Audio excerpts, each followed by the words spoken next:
The Big Footy Port Adelaide podcast is proudly sponsored by New Vision. My team, kinda power. I love the power.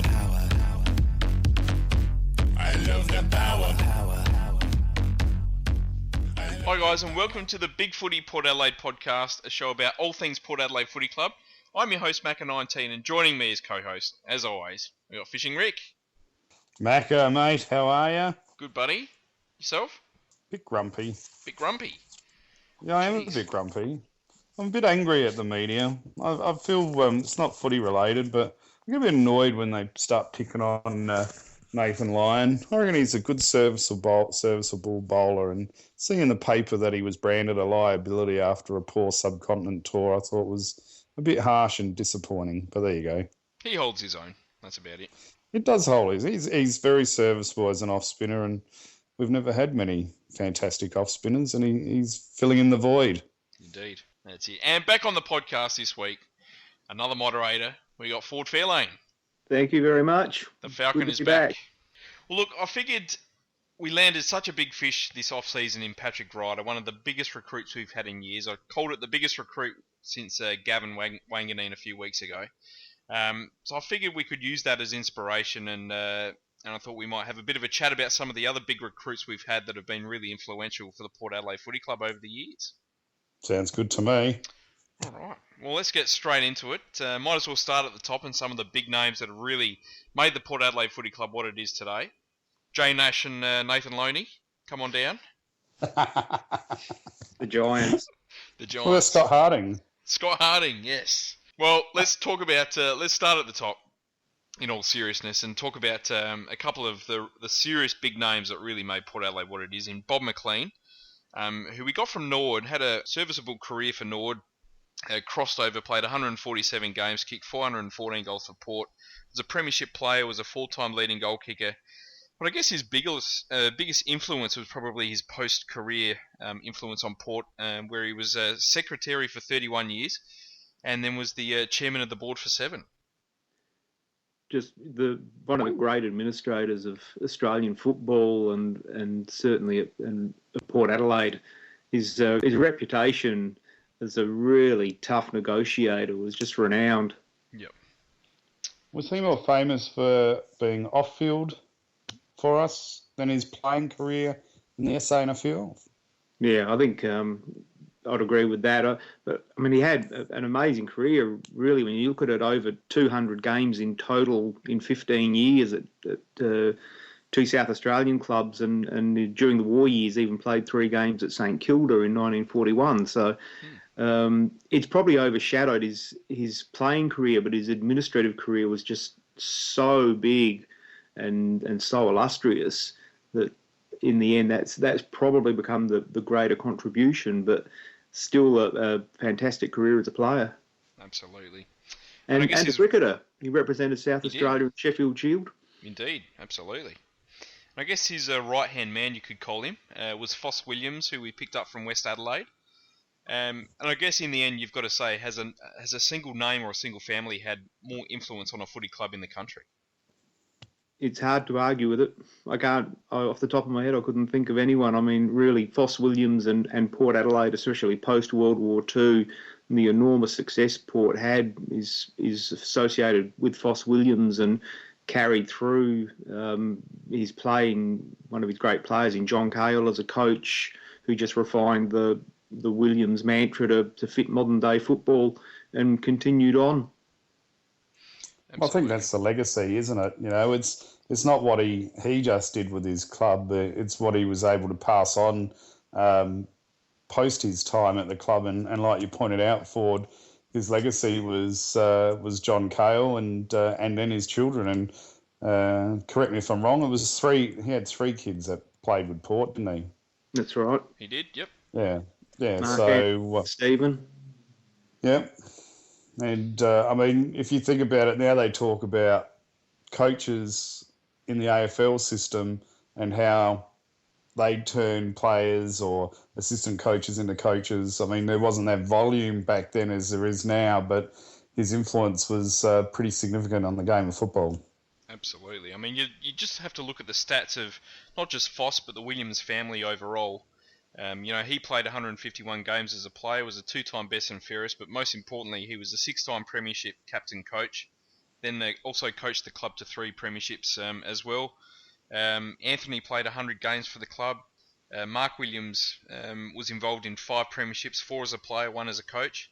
And of course, Stephen was also involved in 9 premierships, 6 as a player and 3 as a coach. So overall, they had well over 1,300 games of football for Port Adelaide Footy Club and 23 premierships. It is a definition of a dynasty, isn't it? It's a genuine dynasty. And it's probably offensive of us not to actually recognise Jenny Williams for her part in the footy club as well, just because she's not a male player. I mean, she's very passionate about the club and has influenced the club in her special ways as well. Indeed, and I guess it's become a little bit kosher to, I guess, bag the Williams almost in some circles, but there's no denying the impact that they've had for Port Adelaide. If it wasn't for the Williams family, we'd probably be South Adelaide. Big call, Macca. Big call. Surely no one could be that bad. It's a fair call. We'll say we wouldn't have scaled the heights that we did. It was just an amazing contribution. Just incredible what he brought to the club in the end. And to think that he was second choice as coach, that Port actually wanted Jim Dean to be playing coach, but South wouldn't clear him. And then Fos applied for the job and won it, and just the legend was started to be created from that point. Well, look at that. See, we literally would have been South Adelaide. It's got a bit of Ken Hinkley about it, that story, isn't it? It does. It has. The best man standing. That's it. And of course, one of his most famous players we got over from the Hawthorn Reserves in John Abley, who played in all of Fos's premierships in the 50s, and was also a 3-time All-Australian, which was a huge achievement back then. Yeah, I mean, when state football really meant something and was played with enormous passion. And he played 23 state games, and he played over 200 games for Port Adelaide. And as you said, he played in every one of those premierships in the 50s, which was just an extraordinary effort, and turned out to be an amazing player who sort of just rolled up from sort of Hawthorn Reserves one day. No one really talks about him too much, but I mean, he's probably the best fullback in South Australian history. He certainly, I think he made Port's team of the century, so Port Adelaide certainly recognised him as that. I mean, there have been some great fullbacks in South Australian football, but he'd be right up there, certainly. Do you know the connection how Fos was able to get him over, like how they knew each other, or was it just clever recruiting? I think it was Bob McLean actually heard about him and knew he was coming to South Australia, and he was going to move into Glenelg zone because his brother was living there, and I think he also played for Glenelg. And Bob heard that John was coming, said, "Get him some accommodation at Port Adelaide," and we did, and he wound up coming to Port instead of Glenelg. So Big Bobby did it again. Big Bob. That's it. He's just already, and that's why he's a legend. 1950, I think. Amazing. Is it true, Ford, that the rumour that someone spread on Big Footy that you saw all of those games in that era? I'd say maybe Lockhart Road did, but sadly, no, not me. We haven't yet got to recruit that I've seen play. Sorry, I just had to throw that one in there. That's okay. I've actually seen you when you're not 100 years old. I'm not. I feel like it sometimes, but I probably look at it occasionally. Nah, you don't. You're just the wise man of the boards, that's all. That's it. Well, look, let's start to talk about some players that we might have seen play. And I guess the main one to talk about first, moving into the 70s, was a player by the name of Tim Evans, who was such an amazing story. He played 59 games for Geelong, most of them at centre-half back.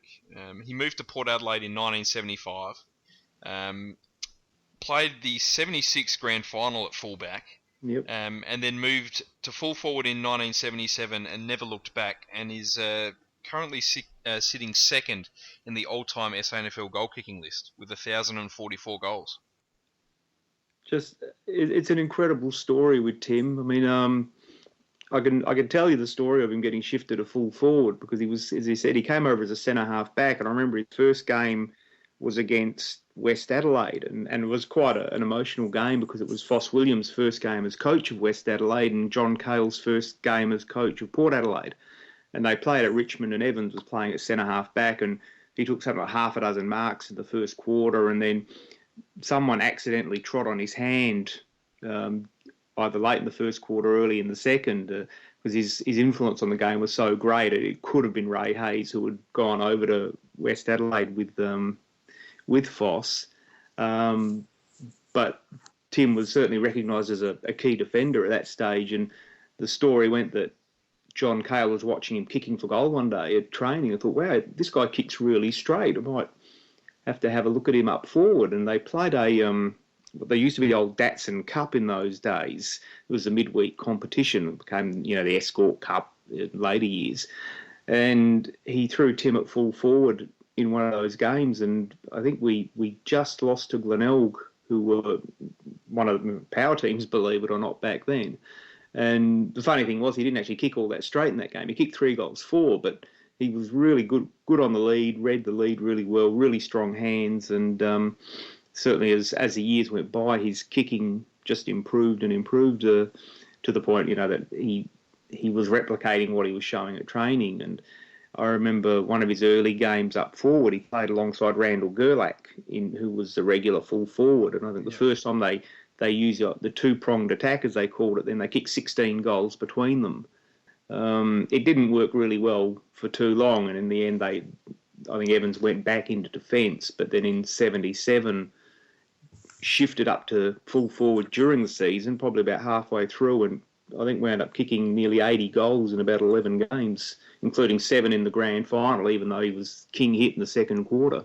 Just a huge record, 248 games, 1,044 goals. Was the first Port player to kick 100 goals in a season. Was a 6-time Ken Farmer medalist.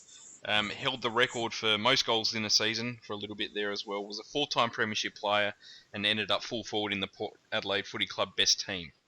Yeah, an amazing career. His 1980 season was he kicked 146 goals. He broke Fred Phillis's goal kicking record that stood since 1969, and in the grand final broke his thumb in the second quarter and had to go off, and Port Adelaide had to actually play swapping their rucks at full forward for the whole second half, and had this amazingly dominant midfield, but were really Evans conscious, and wound up winning that grand final by, I think, 2-6 in the end. And probably known for infamously not winning the 84 grand final with that big stoush pre-game with Craig Barr.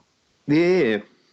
Yeah, so, I mean, sort of part of legend, isn't it? The national anthem's playing and Barm and Evans are sort of throwing haymakers, a bit like the Wakeland-Lynch clash in 2004.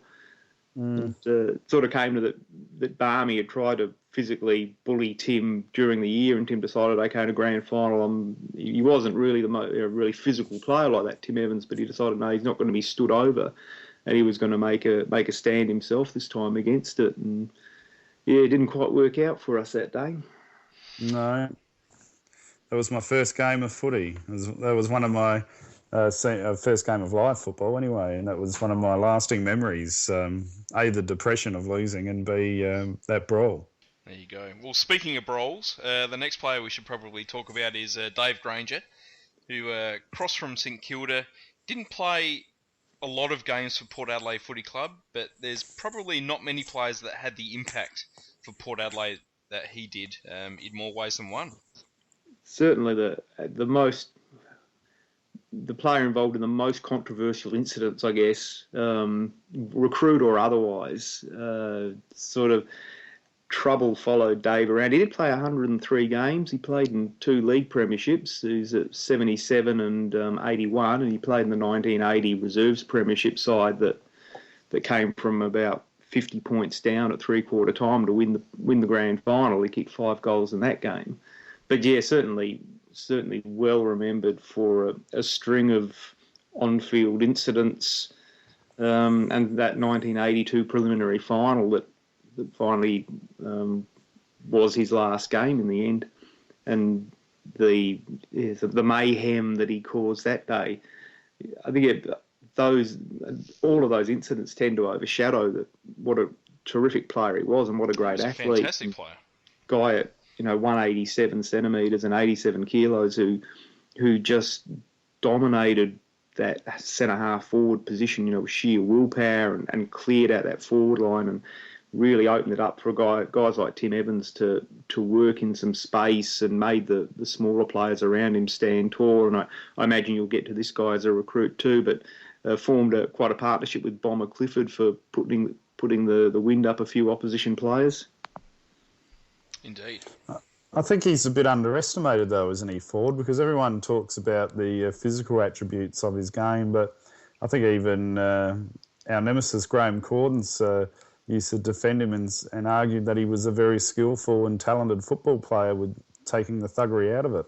Oh, amazing player. Really, as I said, he's the size of, a flanker these days. And even then at 187 centimetres, not particularly tall for a key position player. They're usually around at 191 centimetre or 6'3" mark. But spectacularly athletic. He could ruck. He was that big a leap on him.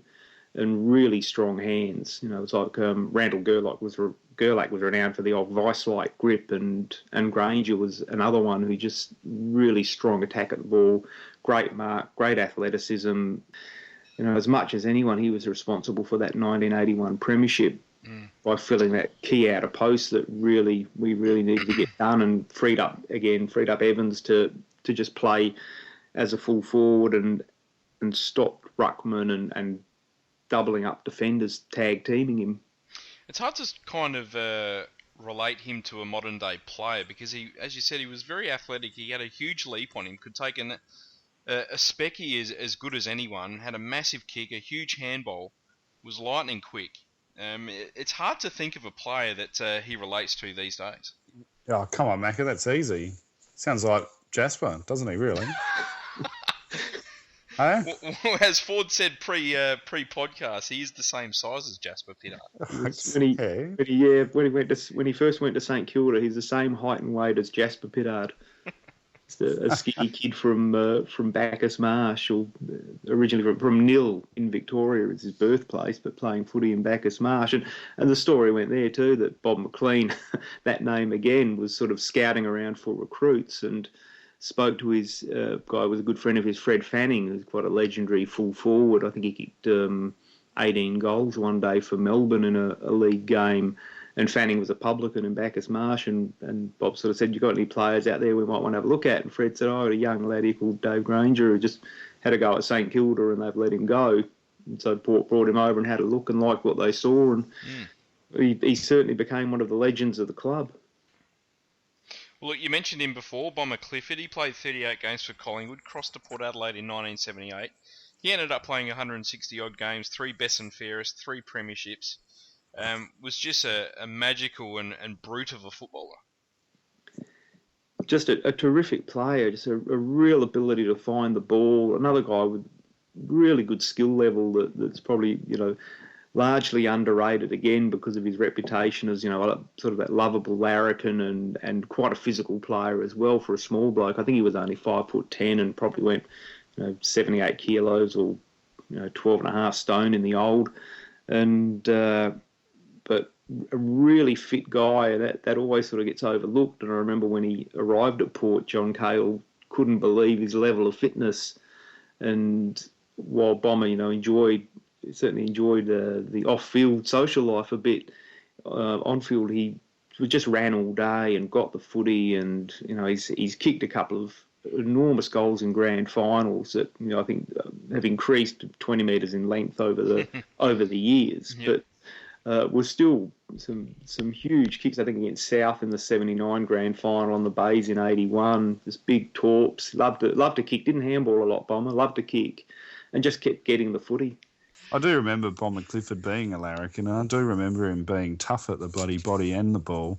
I wouldn't say he was in the Dave Granger class, but he was a. To me, it's either him or Stephen Curtis. They were bloody physical players. Yeah, absolutely. Clifford was really physical. I remember him. He KO'd Johnny Platten one day at Elizabeth Oval. And you can imagine the wrath that brought down on him from the stands at Elizabeth. And he and Dave Granger were sort of planning on how they were going to get out of there alive after that game. But I know Platten actually came back on in that game and played quite serviceably by the end when the grogginess had worn off. But Port still won the game. And I think Bomber might have saluted the Elizabeth crowd on his way off as well. He wasn't, that was ever beyond him as well. But just quickly, I'd probably mention Steve Curtis, who was a bit unlucky that he landed at Port in '83, sort of during the Russell years, where we just didn't win anything, and was just a fantastic player. I remember him playing, I think it was for East Perth, and seeing him in state games, and he was this fanatical attack on the ball. And you're right, Rick, he was a really physical player, but in a different way to Clifford, because he was, squeaky clean, fair, but just so hard at the ball, and 5'9", but great hands, really strong mark, really strong nuggety back pocket, and played a lot on ball as well. And yes, he did wear a helmet, and he's still a plumber in the Port Adelaide area. Still working. Oh, there you go. And, he sort of reminded me a bit of like old Ralphie Sewer, sort of had that sort of same sort of nippy sort of movement around the pack and the ball and get it extracted out and would deliver well. Yeah, one of those guys, real low centre of gravity and really the old, what we call now, really good core strength, very strong. And, one of those players that obviously did a physical labouring job during the day, training, and just had a lot of, just sheer physical strength from his work and just continual physical type activity there. It's a bit different now to footballers where it's all about what they do in the gym, and these guys used to be really strong, do really physical work and be really strong guys that then came to footy. And he was one of those sort of players, strong, great hands. I just remember about 5'9", what a great mark he was. I mean, it's just scary, but probably would have had a handshake like Darryl Pools. Russell Johnston's probably the next one to talk about. He was another young one that came over from Collingwood, played 8 games for them in 1980. I think he was part of the Mark Williams move to Collingwood. Would that be correct? In 81, yeah, we was a bit of I guess you call it a trade back then. It was like when Russell Ebert went to North Melbourne in 1979 on the old lease, as they called it back then. Yep. So he signed a 1-year contract with North Melbourne and played over there. And Mark Dawson came to Port as part of that deal. I think Dawson played in the 79 Premiership, and it was a similar thing with when Mark Williams went to Collingwood, and Collingwood sent Russell Johnston over here. And back then, it was sort of the beginning of the financial bankruptcy of a lot of those VFL clubs, where they just threw money around like confetti and didn't actually have it in the end. And so they'd throw players in to sort of reduce the dollar amount of the player moving across to them. And Mark Williams was quite an elite recruit at that stage when he went. And Jono came over, and he was highly rated at Collingwood. I think had Peter Moore ahead of him back then, and possibly Len Thompson as well.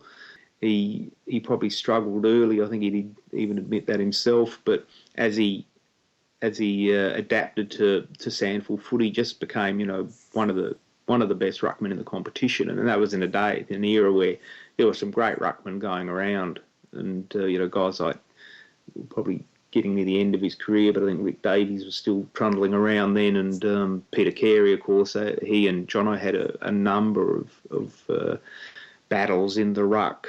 And I remember one game where Jono made a comment about, I'll run the old man around, and Carey gave him a bath that day. And I think taught him a lesson in just maybe keeping your gunpowder dry and letting your football do the talking. That's it. One of our greatest ever captains, in my opinion, was a 3-time premiership player, twice as captain, missed out, as we all know, in 1988 with the Carl Delena incident, but was just such an influential player in the middle of the ground, and just had a fantastic career for Port Adelaide.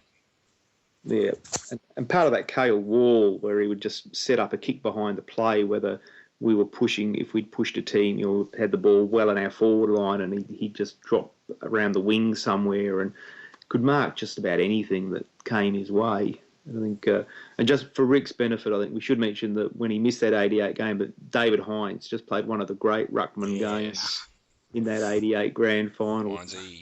What a legend. What a legend he was. He was a great player. He was a star. Man. Big game player. And I reckon he was only about 188 or 189 centimetres too, Hines, I reckon. I don't reckon he was as tall as Russell Johnson, who was 193. No, he was, just key position height. Yeah. But just a great... I mean, he's almost the Paddy Ryder equivalent back then, that he's Ryder's 197, which isn't particularly tall for a ruckman now. It's probably, you'd call that undersized. And Heinzie was the same, but great athletes. Hines was a magnificent leap on him and a really good footballer. And Heinzie probably a bit of a brute. He was a pretty tough man, Heinzie. You didn't want to mess with him. And so he had a real physical, Once he grew that goatee, he came an animal. He was a mean-looking mother, that fella. He was. He was scary looking. He was a great But, I mean, he went over to West Coast and had a great career at West Coast as well. And shaved his goatee off, unfortunately. And shaved his goatee off. That was a bit disappointing. No, he had a great career. A couple of others that had really good careers coming over in the late 80s were Richard Foster and Paul Rosonico, two players that came across from Carlton and Collingwood, respectively. They played in numerous premierships in those late 80s and 90s. I think Rizzo played in 3 and Foster played in 4, but both were a little bit different. Foster was a fantastic utility, could play pretty much anywhere. And Rosonico came over, I think, as a bit of a forward, but ended up playing a fantastic career as a back pocket. Yeah, it really made him. And Cahill had a knack of turning those guys, those really guys who might have been sort of flaky forwards, into really solid defenders. Benny Harris was a centre-half forward that he turned to fullback. Delaney, Fiarchi. I remember George Fiarchi in under-19s level kicking 10 goals 2 weeks in a row as a rover. And he'd get to the league side and just couldn't quite crack it. And, well, we were talking about the Williamses earlier, and as I recall, it was in 88 when Anthony was so tragically killed in that house accident. That George came into the side and went into the back pocket because Stephen was so distraught, of course, he couldn't play. And we were playing Norwood, I think it was. And George just played this fantastic game of football and basically made the back pocket his own. And when Stephen came back into the league side, went into the middle. But yeah, that was the game that made Fiarchi as a back pocket and just became a legend back there with Roger Delaney, the whole Batman and Robin thing. But yeah, as you're saying, like a number of guys, Greg Boyd, who was a goal-kicking half-forward, played back pocket under Jack Cahill, and he did the same with Rosonico. Just was a bit of a flaky forward. Now and again he'd kick some goals and go. Then other games would do nothing and went down back and just read the ball coming in so well and just played with a real bit of cockiness and not arrogance exactly, but real self-confidence about the way he went about it. And of course, is still involved at the club. Yeah. I was just about to say, he's still a great servant of the club. And when we had Tim Geneva on earlier in the year, he was talking about, how Rosonico still loves working. And, it's always, it's not up to us to talk about financials anyway, but, he just does it because he loves doing it. And he loves the footy club. It's great. It's great to see those stories when players come over from somewhere else and they just embrace the culture. And we're starting to see that now with a lot of the younger fellas that are playing for the club, and they're doing the same thing. Indeed. Yeah, absolutely. Another one that did that was probably Brian Lays, who played 90 games for Richmond, crossed over to Port Adelaide in 1995, and ended up playing in 4 premierships for Port Adelaide through 95, 96, 98, and 99. He actually left 2 or 3 times and came back each time. He left at the end of 95 to become, I think, the Hawthorn Reserves captain, and came back during the pre-season. He left again at the end of 96 and came back for 98. Then he had another sort of fleeting year in around about 2002 at the end of his career. But he was a fantastic centre-half back, and like we said about Dave Granger and Stephen Clifford, he had a bit of white line fever and was hard as nails. He was. Levy was just a legend. Paul Rosonico was a very funny man, and Leesy was too off field, just really entertaining guy. And I think he KO'd Josh Carr, didn't he, in Carey's first game for the Power in a trial game against the Magpies? Yeah, sounds about right from memory. Yeah. I remember Mark Williams running down and basically pointing the finger and yelling, and I think Carey had got a bit lippy with him, and Leesy handed out some Leesy justice. I could be wrong; it might not have been Brian Lees. And if you're listening, Brian, and it wasn't you, I apologise because I don't want you after me. I mean, he was a great centre halfback. He was also. And another guy wasn't overly tall, but very strong and strongly built, and really, really cocky sort of guy. He'd happily take the piss out of teammates and the opposition, and it was a great value around the club. Yeah. Very entertaining, and a player. He was hated by the opposition fans, which meant he must be and players and coaches. Yeah, he must have been good, and everyone thought he was dirty, so he must have been a hard player, but fair. But me being very fashionable, I always thought that. Brian Lees had one of the filthiest haircuts going around. The old undercut was fantastic. Oh, and that slick bloody hair. Oh. Yeah. How much oil he put in there, I don't know. But God help us all. That was pretty filthy, Brian. What a star! Anyone that pisses off Phil Carman as much as he did is all right in my book. And another player that came over in '95. There was a whole host of players that came over in '95. Spiro Malakalis was another one. Anthony Darcy, who won a Jack Cody medal in that grand final in '95. Yeah. But another one that had a huge influence was Robbie West, who played for West Coast and Footscray at AFL level, crossed over in '95, had a huge season that year, won our best and fairest, was the favourite for the Magarey medal, didn't end up winning, and he looked set to go back to higher honours for Port Adelaide at AFL level, but tragically was involved in a bit of an incident at Victor Harbour and got bashed and was never the same player after that. No, that was just one of the saddest. I remember when I was told it was Robbie West that had happened to him. I remember the news broadcast on the radio at the time and saying a football player had been involved, and it's echoes of that in another time, more recent time, isn't there? And you'd think nothing of it at the time. Oh, that's bad luck, and then I remember a mate ringing me up and going, "Oh, you heard about the player?" And I heard something's happened. He said, it was Robbie West. And nah, surely not. And yeah, it was the case. And he'd had a fantastic year. He just another one, a bit of a Bomber Clifford type, I guess. That really good footballer. Got heaps of the footy. Probably maybe a bit more athletic than Bomber. Really quick and tough. And he reminds me a lot of Mark Murphy, in that he's got these short little legs that go a million miles an hour, but just was so skillful and so quick. Yeah, and it just had a fantastic year for what I think he did come third in the Magarey that year. So, I know, like you said, he was favourite and didn't quite get it. I think probably not one of the umpires' favourites. He was a pretty tough player. Don't never report it, but certainly made his presence felt physically, and I was really looking forward. I mean, he was a guy, he and Leesy, I thought, when we went into the AFL, could easily have been in the squad. I thought Leesy was probably just a touch too old, I think, is what got him in the end, that he just missed out. But he could easily have been there, and Robbie West would have been right there alongside him. I think Robbie would have given it a real shake. And, yeah, what happened to Robbie was just a tragedy, a football tragedy, and a personal one, because he was badly hurt in that incident, and young, testosterone-fueled young men and alcohol, and sometimes it's just a tragic mix. Indeed, missed the whole of '96, came back in '97 and played about 8 or 9 games, but just didn't have that sort of zip about him that he did in '95, which was quite sad.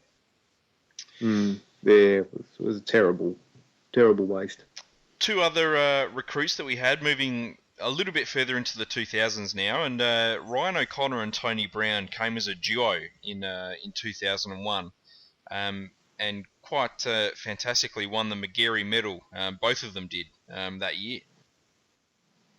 Yeah, it was an amazing year for both of them. I remember watching Rhino play quite a few games, and he was, they were both terrific players. I mean, Tony Brown was a very good player at AFL level for St Kilda, and Rhino probably not as well known at Essendon, certainly a good player, but really took to again, 194 centimetres, so a bit undersized as a ruckman, but in state league footy, but just so big and physically strong and very mobile for such a big bloke. And he just caught the umpire's eyes, and as did Tony Brown, and were really good players.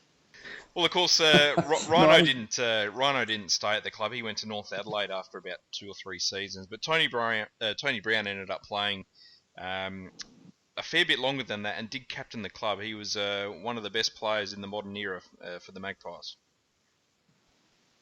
Yeah, terrific player. Both were, but just really played some great footy. And to share that Magarey medal that year was just an amazing result. And another one that won a Magarey, Jeremy Clayton, who crossed from North Melbourne, and had just a fantastic career for Port Adelaide. Won 4 best and fairest, won the Magarey in his first year in 2005. Was favourite again in 2006 and just missed out. He was another one that looked like he was going to get back into the AFL system, but severely hurt a kidney, I think it was, and ended up missing out. Yeah, it was it Richmond were going to draft him? Yeah. And then he got that kidney or spleen injury in the finals. Received his Magarey medal in a hospital bed, I think it was. That's right.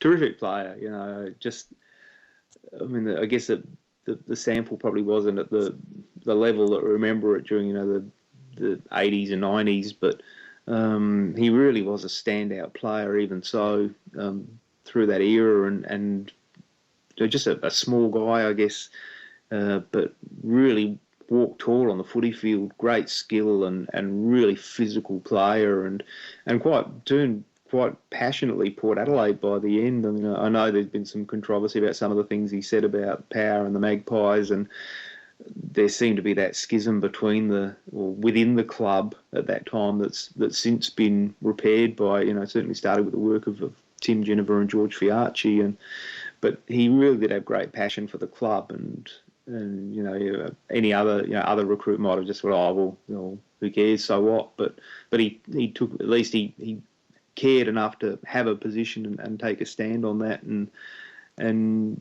really did play for the jumper. Up go the umbrellas. Clifford's 5th kick. Oh, a towering torpedo, but that's a massive kick.